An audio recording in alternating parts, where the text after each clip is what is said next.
Welcome to the No Quit Living podcast. Our primary objective is to motivate and inspire our listeners to never quit. The reality of life is simple. We all fall. We all fail. At times, we get knocked down. The question is, do we get back up? Are we stronger? Are we better prepared to attain the maximum of our potential?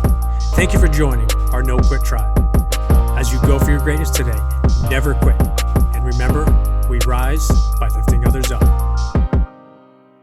Welcome to episode number 291 of the No Quit Living podcast. I'm your host, Christopher J. Worth, and today's theme of the day is 10x your life. Our quote of the day comes to us from Grant Cardone. Never lower your target, increase your actions.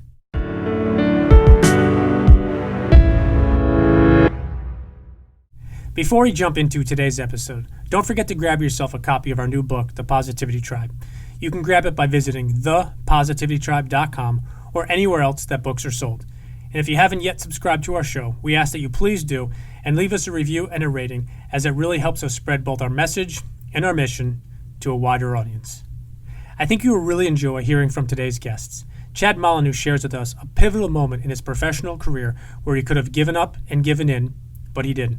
He kept on going, and today he is very successful and helping others along the way. I hope you enjoy today's episode. Chad, I'd like to welcome you to the No Quit Living podcast. Let's do it, man. I'm excited to be here. I appreciate it. So, I think I know the answer, but first question I ask everybody is, are you ready to positively impact at least one person today? Come on, man. I'm always freaking ready.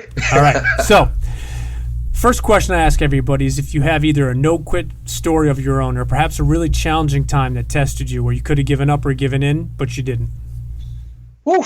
All right, let's do it. I'm going to start off by saying 6 years ago, I started this venture that I wanted to become an online fitness coach. At the time, I was extremely broke. I was in college, didn't really have any part-time gigs or anything, maybe a couple $100 in my bank account. And I drove, this car will be very important to the story. So I drove a $800 Jeep Cherokee. I'd have to turn the wheel and hold it down for like 10 seconds for the engine to kick over.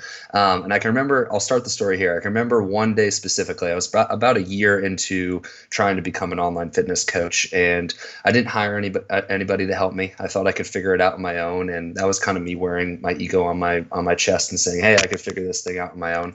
I was about a year into trying to figure it out on my own. I can remember sitting in that car, cold winter day in Connecticut, I was holding the steering wheel. I was extremely frustrated. I brought myself to tears. I let out a roar. I was pissed off. I punched the ceiling. I was about to quit. And I was about to say, hey, you know what, I'm just going to hang up my hat here, and, I'm going to go find a job, or I'm going to go do something else. And I remember I got on the phone with my girlfriend after I had that conversation with myself, and I shared my thoughts with her on, hey, I don't think I want to move forward on this. And being the amazing girlfriend that she is, hence why I'm still with her, she challenged me and said, keep going, keep giving it another try. And, I was like, all right, let's do this. And I was surfing social media, and this coach, I'll backtrack. This other coach, I'm not going to mention his name, showed up on my page. And I was like, all right, I'm going to hire this coach. So I got on the phone with the coach. He told me it was going to be about $6,000 for 3 months. And being a really broke college kid, I was like, $6,000? That's freaking crazy. And he was like, all right, well, if you can come up with $2,000, I can get you started in the program. I was like, all right, give me 2 weeks. So what I did is Facebook Marketplace, sold all my clothes, sold headsets, picked up a side job. I can remember on Christmas Eve, I went to this guy's house in Ridgefield, and I blew his leaves, and he gave me like $70. Like, I was doing all this crazy stuff to come up with the money.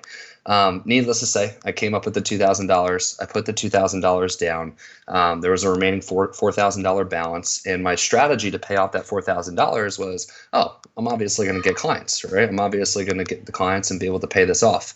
Over the course of the 3 months, I only sold one package for $2,000, and I didn't really get much results. And I had a remaining $2,000 balance that I had to now pay off. So picked up a side gig, had to pay this off long after the program was over. I had debt collectors coming after me, calling my phone, saying like, hey, where's the money? Where's the money? Where's the money? Because I also had to take out a loan to help with the payments of that. And it created a really stressful time. And I came back to that same position where, hey, I tried the coach thing, like, why am I still doing this? Like, Why haven't I just quit already? And I was still with my girlfriend, and she still was pushing me to move forward. 6 months later, I turned around and I hired another business coach for $6,000. At this point, I had a side gig as a waiter. I had a little more cash, but still was relatively pretty broke. You know how waiter income is, and I stuck it out. And the difference with this coach is I told myself, hey, whatever this person tells me to do, I'm going to do it. The previous coach, in hindsight 2020, I was still a little egotistical. I was still a little abrasive. I wasn't open to what they wanted to tell me. I wanted to, take whatever they tell me and make it mine and do it for myself. And I think I was just young and, a little cocky. But going to the new coach, I said, hey, whatever this guy tells me to do, I'm going to do it. 4 months later, I was a full-time online fitness coach, and I actually freaking made it. So it was a long journey. There was some micro stories within there as well. There was one time where I had to take all these water bottles from my parents' basement. It was like 5 black big garbage bags of water bottles, and that was my gas money. I was like taking water bottles. My dad owns a landscaping company. There was one time where I had to go back into his shed, and he doesn't know I did this, but I stole like his gas cans that he would use for his lawnmowers and like pour it in to try to just make it to school and whatnot. But I stuck it out. It was like a 2-year journey to get to the point where I was actually full time. But I was extremely resilient, and I'm really, really happy that I was. And I was really, really happy that I actually filmed videos of me doing these crazy things. Like I literally have a video on my phone of me dispensing water bottles and saying to the phone, like, this will not be my reality one day. And I post that on social media as like inspiration for other people. But it was a long journey, but I'm happy that I did it. Wow, I think that's awesome, and I think it's incredible how people can go back at certain points in their life and I think identify those people. Obviously, you referenced your girlfriend once or twice being that supportive person. I think that's something that people don't understand as much during those challenging times as they do after, when they look back and say, wow, I was at that point of giving up, or I was about to quit. So I really appreciate you sharing that. You talked about a lot in that story, and I think the reality that came from it is you had the end result. You had that goal that you wanted to do something, you wanted to achieve something. And we all hear it a lot, is if your why is big enough. And clearly your why is big enough. But one thing I want to just touch on for a second that really hit me from that story is so many people that I've had the opportunity and privilege of interviewing share their quote unquote no quit story. And it's almost common for every single person to have one point or maybe 2 points where they almost gave up. You share the story where you punch the roof and you're like, you know what, I'm done. You call your girlfriend. It's that moment that you keep going. So got to ask you, from the mental perspective, during those challenging times with the cans, with the gas, to and from, was it something that you were saying to yourself? Was it something you were listening to? Was it something you were reading? What helped you from the mental perspective to stay focused and persevere during those times? Yeah, I forgot one pivotal part of the story. I remember I said early on that car was important. So I had a very similar moment in that car where I described how I was frustrated. I made my first sale in that car, and the first sale that I made on that car was double the worth of the car. It was a $1,600 package for 3 months of fitness coaching, and the same thing happened. I punched the ceiling. I started crying, but it was more excitement than it was actual disbelief. So that car was really pivotal in my story. But to answer your question, what kept me going? I am huge into mentors and listening to other people that have already made it. I have a disgusting persistence, albeit from the story, right? But people that I really hung on to, there was really 3. Andy Frisella was big early on for me. Gary Vee was big early on for me. Those 2 I actually don't listen to as much anymore. But the person that I listened to back then, and I still heavily, probably even more so, invested with him now, is Grant Cardone. I don't know what it is about his message, but his message and him, more specifically, his personality really resonates with me. It's interesting that you share that perspective of listening to people at certain points and maybe not listening to them. And I think that's something that is really important in life. And a saying that all my listeners know that I say often is the people who are on your bus, in your tribe, and in your corner. And the bus analogy is there are people that are going to get on and off your bus. Some people will never get back on. Some people will get back on in a stop or two and maybe get back on in the first row when before they were on the fourth row. And I'm really glad that you shared that, because I think sometimes people don't value enough the fact that certain people and certain points in your life are there for a reason. So Andy Frisella and Gary Vee were probably there for you when you needed them most. And now when you're changing lanes, I think you resonate differently with Grant Cardone, which I think is really neat. So taking a step back, if you had to define yourself, but you could only use one word, what word would you pick? Oof, God, I really like that question. Stubborn, but in the best of ways. Stubborn, but in the best of ways. I think, actually, I'm going to change that word. I think I'm almost delusional in most ways. I have this grand sense of what I want, and it's very big picture, and I have a very delusional belief that I can actually achieve it.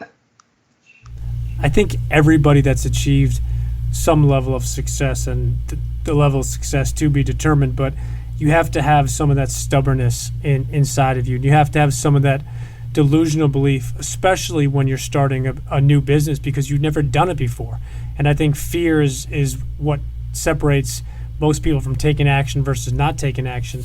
But I think everybody that probably you mentioned, those three people, they all have some delusion within them, as well as those three, Andy, Gary, and Grant, definitely are extremely stubborn in their own ways. But it's what led them to be successful. So I'm curious to get your answer on this, because you are in the fitness space. Do you have a morning routine that you swear by? Yep, I actually really do, and I'm glad that you asked the question. So this is my favorite part of the day. So I wake up at 5:50. I don't, shower or anything. The first thing I do shower, but not right away. The first thing I do is I walk out the door. I go for about, I would say it's probably about a 1 mile walk, and this is my priming for the day. So the walk gets the blood flow, right? Gets the oxygen moving. I'm warming up my body, but I'm also using that time to warm up my brain, and I'm listening to whatever it is that I'm listening to at that time, audiobook, if I'm in some sort of course, whatever it may be. Come back, chug water, then I take my shower, and then I come down over here on this notepad. I write down my money targets for the year, quarter, month, and week. I write down an empowering quote that I come up with myself. I think it's important that it's self-created, not just ripped from somebody else. And then I write down three things: sales, marketing, and delivery. And that's how I break up my day, because business is made up of sales, marketing, delivery. So I write my sales targets for that day, whether it be booking appointments, closing deals, whatever's on my calendar for that day. My marketing targets, what types of posts am I doing? Where am I doing them? And then what do I have to get done in terms of client work and overall projects to move the business forward? I appreciate that. And I love that question, because there is no right or wrong answer. And what I have found personal value in taken from this question is the fact that there is nothing that's one size fits all in regards to a morning routine. And I think one of my goals with this question is just to share different things with our listeners. And the hope behind that is something will resonate with somebody. So for example, you saying you go for a mile walk to kind of prime your day, maybe that's going to resonate with listeners. Say, wow, I've never done that. Or you know what? I'm kind of looking to switch things up. So you talked about audiobooks. You talked about Andy, Gary Vee, and Grant. I'm curious if you've read anything recently, or if you're perhaps currently reading something that you'd like to recommend to our listeners. Yeah, funny enough. So in my fitness business, we have a staff of 9. And what we're doing right now is I made everyone, well, actually, I purchased it for everybody, but I made everyone buy the 10X book, the Grant Cardone 10X, I think it's called Rule? 10X Rule of Life. Yeah, the 10X Rule. So we're all in the process of reading that. I've read it 2 or 3 times, but my team members have not read it. So we're going to collectively read it together. We meet as a big team every Thursday. We're going to recap things that we've learned along the way. But what I really like about this book, and I think this book needs to be purchased in the audio version. I don't like reading it. The reason being is I like the energy of the book. I don't think the book has any strategic business stuff, but the energy that the book provides really always makes me show up more great, to be more great. I've been a guest on many podcasts myself, and I'd probably say on half of them, I've get asked questions in regards to what I'm reading or do I have a couple of favorite books, and the 10x rule is one of my top 5 books. And it's interesting that you say that because I have both the book as well as the audiobook. And to your point, Grant's energy, it's hard not to be inspired by that. And the other perspective too on that is Grant is not everybody's cup of tea. I know some people that, like the old Grant versus the new Grant, and the reality, that's the beauty of personal development is what works for you might not work for me. But I'm glad you mentioned that book because it's something that really stood out to me. And again, I think it's 12, 13 years old, give or take, and it's still an unbelievable book. So, going back to the 20-year-old version of yourself, if you could give that 20-year-old you just one piece of advice, what would it be? That's a really good question. That it's going to work out. If I continue to show up every day, it's going to work out, right? And I think for me, I want everything to happen immediately. I still do. If you ask my friends, they say my greatest gift is that I operate with speed and efficiency. But I think back then I was expecting the world too soon. And in fact, how I got into the online fitness coaching space is, once again, I'm going to bring up my girlfriend, but she showed me somebody that was doing it. And I said, I want that in 3 months. It took me 3 years to get to the point where I said I wanted that. It took me actually 3 years, not 3 months. So I would say to the current 20-year-old or past 20-year-old version of myself that it's going to work out. Just continue to show up. That's awesome. And I think it's important to have those goals. But going back to the quitting perspective is, you had that perseverance where you said to your girlfriend, all right, I want that in 3 months. The reality is it took 3 years, but you didn't stop and you kept going. Yep, absolutely. If I could give you the opportunity to have dinner with anybody, dead or alive, who would you pick and why?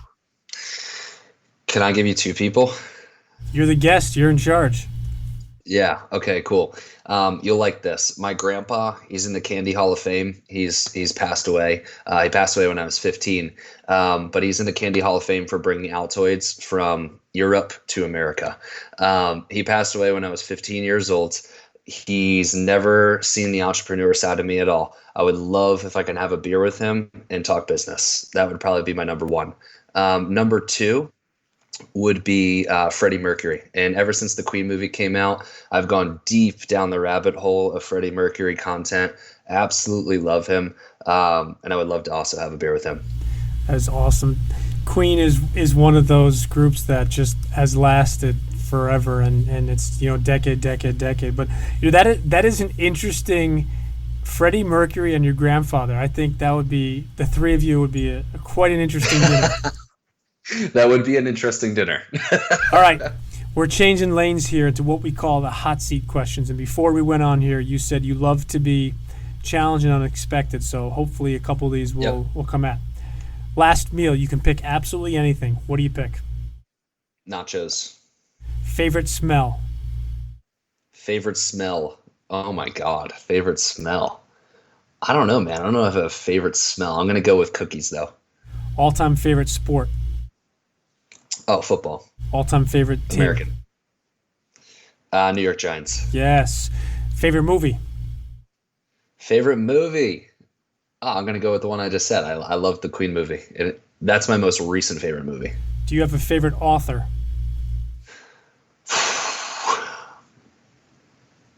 I'm going to go with Grant. I like all of his stuff. What is your favorite app that you use on your phone? Oof. Non-social media, like productivity. Doesn't matter. Yeah, I'm gonna give you 2. I'm gonna say Google Calendar because that's my life, and then I'm gonna say Facebook because that's the app that changed my business the most. What is the background picture on your phone? I'll just show it to you. It says it's 10x. It's the 10x sign. That's awesome. Do you have an all-time favorite book?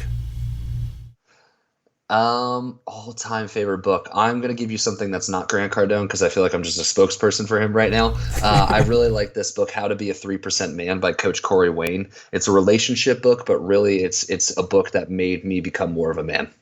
I've never heard that book. I appreciate that. And do you have an all-time favorite quote? All-time favorite quote. I was going to say Grant, who's got my money, but I'm not going to say that.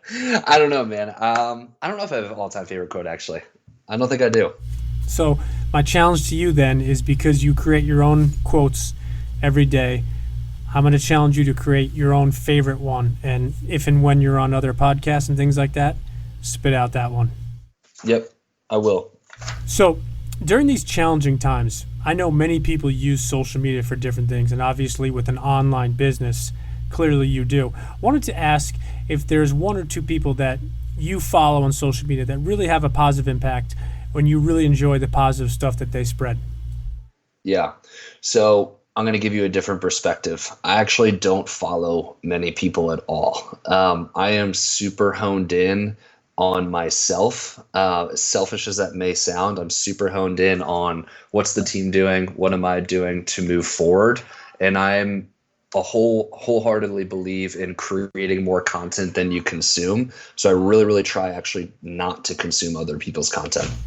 I love that. I think that that's really important, and I know you can, not you and people in general, can go down the rabbit hole of social media, whether that's Instagram, Twitter, or Facebook, and I think focusing on you, and it's not obviously focusing on you in the selfish perspective, but focusing on the stuff you put out, I think it's something that we all should do a little bit more of and focus on, and trying to follow other people less. I think we should always focus on becoming and always building the best version of ourselves. Yep, absolutely. So for our listeners that would like to follow more about you, and I know you have a health and wealth blueprint program, would love for you to just briefly share that, and also, again, share with the listeners how they can find you, follow you, and if they want to connect with you, what's the best way for them to do so? Yeah, absolutely. So the Health and Well Blueprint program is specifically designed to help real estate professionals, entrepreneurs, and really just people who struggle with time and they're in the business world. Our slogan is we help you lose 8 to 10 pounds a month with all of your time challenges, right? And how we do that is we identify, all right, 3 things we identify. Does it make more sense for you to work out in the gym or at home, right? Some people can't commute to the gym or they can't give up that time. How many days a week can you realistically fit it into your calendar? And then also, how long can you work out per session? We have some clients that work over 100-hour weeks. They can only work out 15 minutes a session, but with that point, it's intensity over time spent, right? So we ask all clients that. We create programs around that for both nutrition and workouts, and we're really tailored to helping the individual, like I said, who's really busy. Where you can find me, I post all of my fitness content on Facebook, literally just my name, Chad Molyneux. I'm sure it'll be somewhere around, I don't know, somewhere around the podcast. If you want business content, you can follow me on Instagram, _fit CEO, and on Instagram for fitness, it's the Health and Wealth Blueprint. Awesome. I appreciate that. And I definitely recommend our listeners to connect with Chad. I've seen some of his stuff both on Facebook as well as Instagram, and he puts out some really neat stuff, but also very specific to how you make those improvements. And then last question I have for you is the same question I ask everybody, is if you have some parting words you'd like to leave with our listeners today.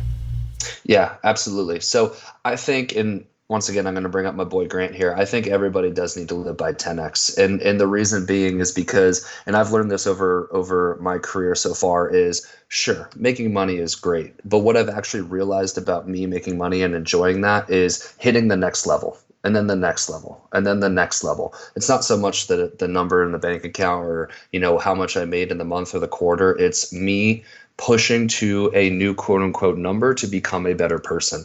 And every time you level up, it's going to require self-growth. And entrepreneurship is the greatest self-growth thing that you could ever do in your life. So my tip to everybody is 10x. Don't be afraid to want the next level and go for the next level.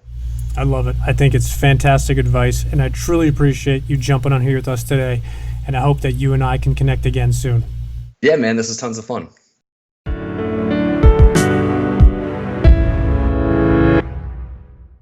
Thank you for listening to episode number 291.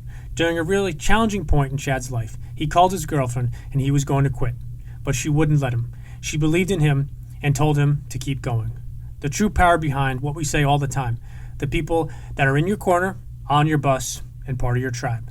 Chad's parting words were spot on. He suggested that everybody needs to learn to 10x their life and to push themselves to be a better you. So my challenge today is just that. Push yourself for nobody else but you, and to become a better you. And don't forget, we rise by lifting others up. And lastly, to our listeners, thank you. We truly appreciate your time. and we hope our episodes inspire you to keep on attacking life and never giving up. To quote Dr. Norman Vincent Peale, it's always too early to quit.